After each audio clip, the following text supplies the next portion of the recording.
Retour qui fait plaisir après une absence bien trop longue quelque part. Enfin bref.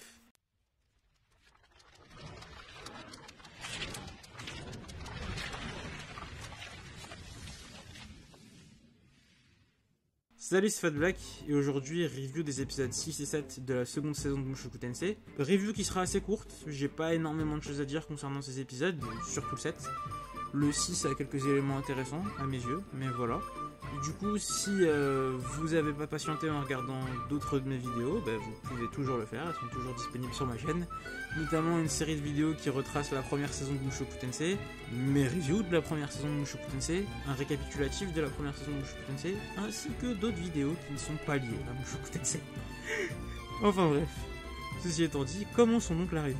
Du coup, dans l'épisode 6, on commence par voir Rudeus qui continue de faire un petit peu ce qu'il faisait dans les précédents épisodes, à savoir faire de l'exercice, s'exercer à la magie, parler avec Zanoba. On y voit Elina qui continue de ken, et on voit surtout Rudeus qui fait des recherches sur la catastrophe magique. Du coup, durant ses recherches, il apprend que la magie de téléportation est une magie qui est interdite dans l'univers de Mushoku Tensei. Du coup, si cette magie est interdite, on peut se demander pourquoi elle l'est, plutôt à mes yeux.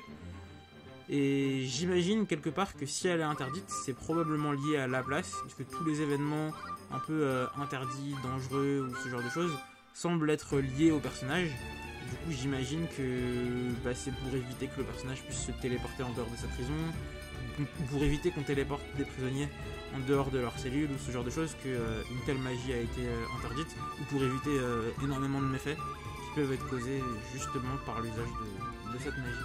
Après, à voir pourquoi, peut-être qu'il y a un tribut à payer pour l'utiliser, enfin bref.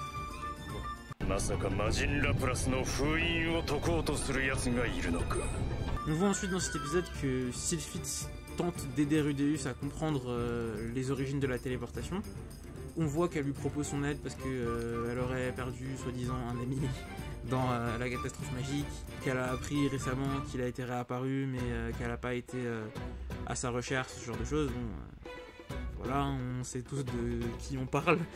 On parle de Rudeus, qui lui-même n'est pas confiant qu'elle parle de lui, mais oui, c'est plus ou moins logique qu'ils ne comprennent pas, même si pour moi, encore une fois, comme je le disais dans la review de l'épisode 5, il y a pas mal de faisceaux concordants qui pourraient lui permettre d'au moins se poser des questions sur le pourquoi du comment. Surtout que dans cet épisode, on voit Rudeus qui rougit face à Sylphid, qu'il considère comme étant un garçon.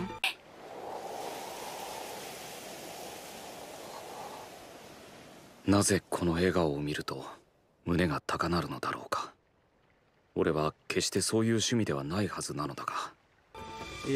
c'était pas mal écho avec des séquences de l'épisode 3. Beaucoup de séquences qui font un peu miroir justement avec la rencontre entre Rudeus et Sylphid.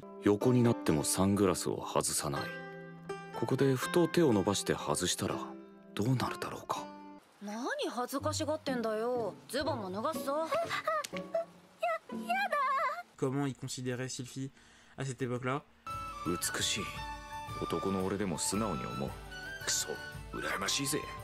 Et du coup, ouais, c'est marrant de pas le voir se poser la question. Enfin, en fait, il s'imagine quelque chose, mais il n'arrive pas à mettre le doigt dessus. On voit dans la fin de cet épisode, ou plutôt dans la fin de l'épisode 7, il me semble, où on le voit se confier à Sylphid, et on le voit du coup se dire que s'il voyait le visage de Sylphid, il a le sentiment que leur relation changerait.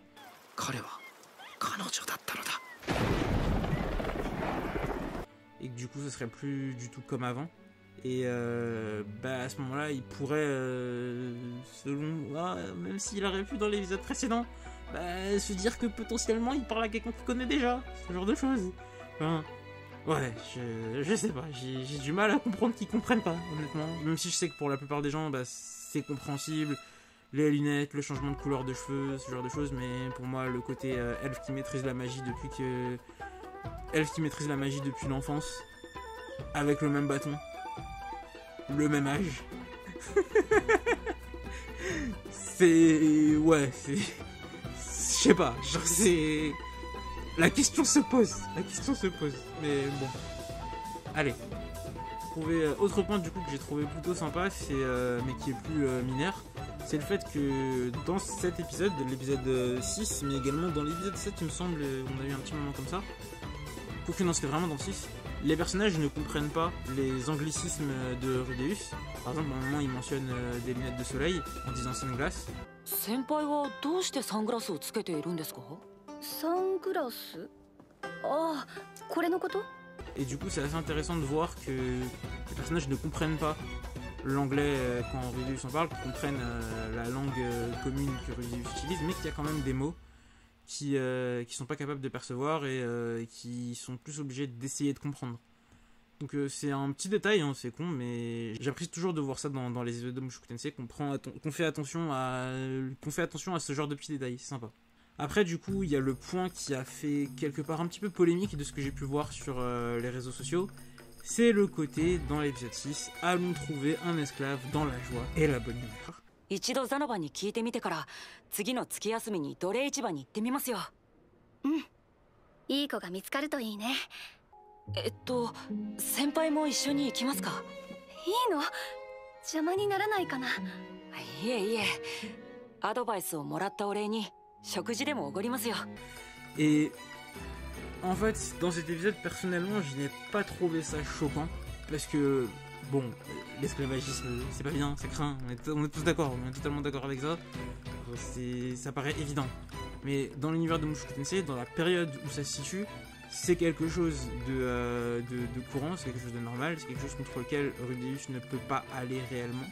Et du coup, limite, en fait, si le personnage avait, entre guillemets, un esclave à son service, bah, je pense que de par la morale du personnage, il fera en sorte de traiter l'esclave comme son égal plus que comme un objet, parce que il a ce comment dire, ce minimum de conscience morale en lui. On le voit d'ailleurs dans la suite, on le voit d'ailleurs dans l'épisode 7.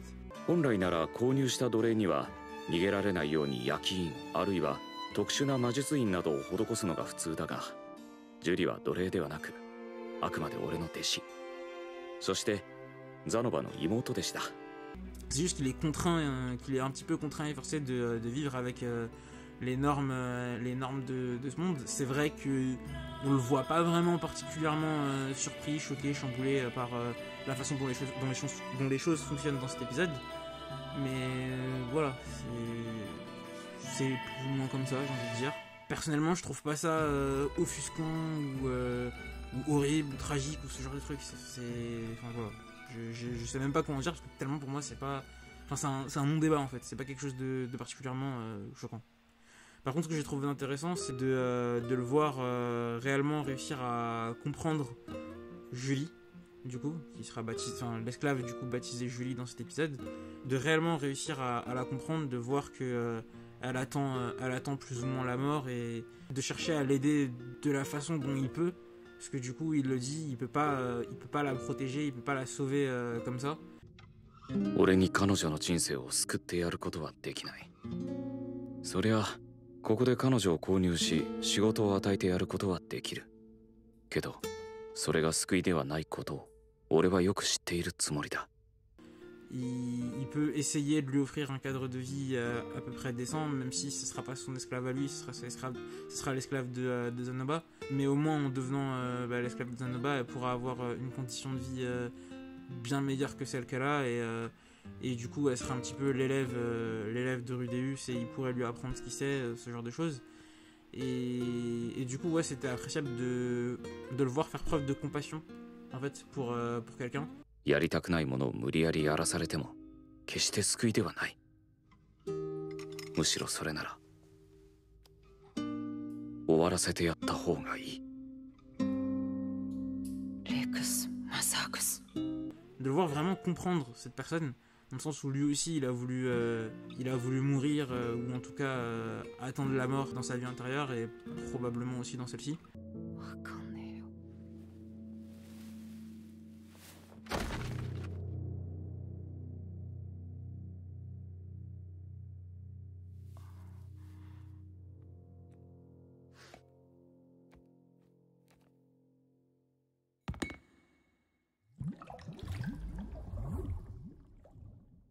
Et il y a vraiment une phrase qui m'a pas mal heurté, C'est vraiment le 生きたいじゃなくていい。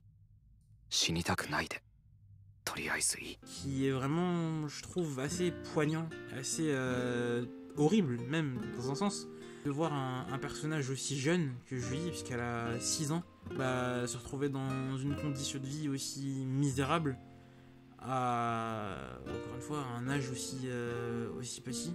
Et en arrivant à un point d'être résigné à attendre la mort tout en ne voulant pas mourir. C'est un passage assez touchant et émouvant dans cet épisode, je trouve. Vraiment, c'est ça qui m'a intéressé le plus dans ces 2 épisodes. C'est ce passage-là précisément.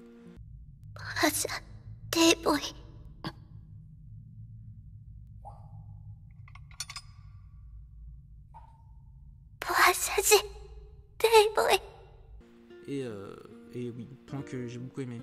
Et du coup, dans cet épisode-là, ainsi que dans le 7, ainsi que dans le 8 également, même si je parlerai du 8 dans un épisode qui lui sera dans une vidéo qui lui sera dédiée, bah, on voit du coup qu'on est dans un arc plus typé tranche de vie, où on va suivre la vie de Rudeus Aranoa. On va le voir un petit peu faire la rencontre de toutes les personnes qui étaient présentes dans le générique de l'épisode, dans l'ending de l'épisode 5 ou 4, dans 4, dans l'ending de l'épisode 4, et aussi présente dans l'opening du coup. Et ouais, c'est plutôt sympa jusqu'ici. C'est un arc plutôt cool, plus léger, où du coup il se passe moins de choses, et qui nous ramène un petit peu, je trouve, au premier épisode de Mushoku Tensei. Les 5-6 premiers, plus tranche de vie, plus calme, plus terre à terre, où on voit vraiment l'univers dans lequel évolue Rudeus. Ici, on voit vraiment l'école de magie, comment Rudeus a des interactions avec les autres élèves, ce qui est assez intéressant du coup, parce que c'est la vie étudiante, la vie estudiantine, c'est quelque chose que Rudeus avait plus ou moins fui dans sa vie antérieure, et du coup, le voir réussir à revivre dans un cadre similaire, sans particulièrement subir les traumatismes qu'il a par rapport à cette vie-là. Non, franchement, c'est vraiment plutôt cool. Donc pour ça, c'est 2 épisodes que j'ai pas mal appréciés. 3 épisodes même avec le 8, même si encore une fois j'en parlerai plus tard. Et voilà. Pour le 7, je vais vraiment être rapide, tant pour moi, limite des 2 saisons de Mushoku Tensei qui sont sorties jusqu'ici, c'est probablement l'épisode le moins intéressant à mes yeux. Ça m'en fait pas un mauvais épisode, mais juste un épisode où il y a vraiment rien à dire. Dans le sens où, dans cet épisode 7, on voit que Sylphie se rend compte qu'elle est amoureuse d'un Lotos et que sa vie sentimentale risque d'être compliquée. Sylphie, pardon, je dis Sylphie. On voit également que Roxy n'a pas été respectée, c'est probablement le point le plus important dans cet épisode. La statuette qui a été brisée, ça fait mal. Des choses dans la vie arrivent et sont douloureuses. Et voir l'effigie de la déesse subir un choc de ce type est quelque chose de particulièrement inacceptable. La réaction de Rudeus était tout à fait inappropriée, mais compréhensible. Yosh, koi! Ce genre d'action ne doit pas être commise. Détruire l'effigie de la déesse est intolérable. その人形は我が神の御姿です。あなた方はそれをバラバラに壊したのです。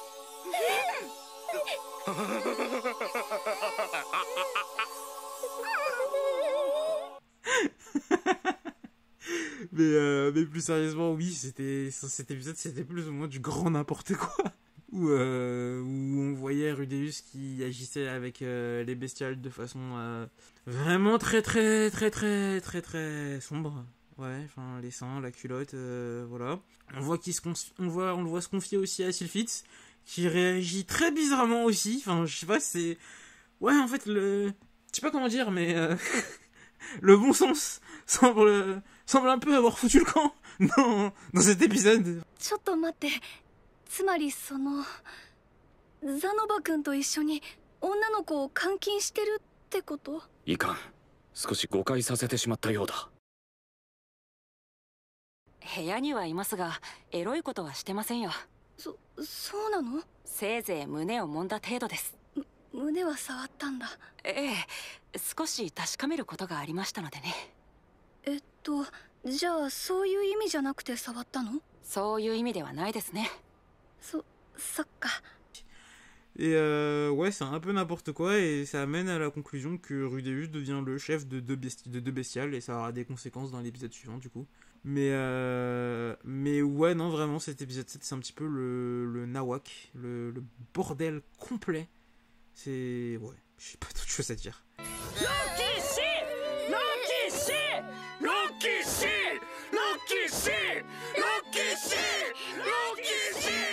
Et du coup, c'est tout pour moi pour cette review, parce que vraiment, je l'ai dit, c'est une review qui est assez courte, mais j'ai vraiment pas trouvé grand chose à dire dans ces épisodes qui, ouais, sont pas dingues. Si, peut-être il y a juste le moment où Rudeus et la bestiale se battent, qui est peut-être assez intéressant dans l'épisode 7, où du coup il fait une petite comparaison, une brève comparaison à Eris et à Apple, en se disant que en fait c'était eux qui étaient monstrueux durant les moments où il a pu se battre contre eux par rapport au moment où il s'est battu contre la bestiale. J'ai complètement oublié les prénoms par contre. Genre je me souviens de... non en fait non je me souviens pas de leur nom. J'ai vraiment oublié leur nom, désolé.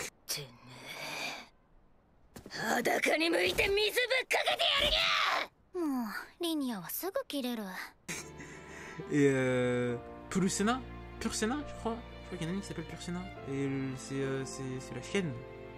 Par contre, la bestiale de type chat, j'ai oublié. Enfin, de type féline. Mieux, ça fait plus intellectuel. La bestiale de type féline, j'ai oublié son nom, la nièce de Guylaine. Mais du coup, oui, c'était peut-être intéressant de voir un peu le rapport de force, on va dire. Mais surtout qu'en fait, je pense, dans cet épisode, Rudeus ne se rend pas compte, surtout, d'à quel point lui-même est devenu over-cheaté. Et voilà, tout simplement. Et du coup, ouais, c'est vraiment tout pour moi cette fois.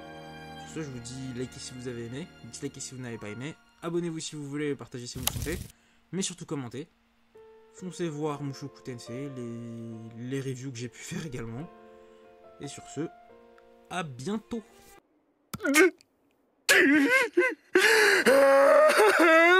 申し訳ありません師匠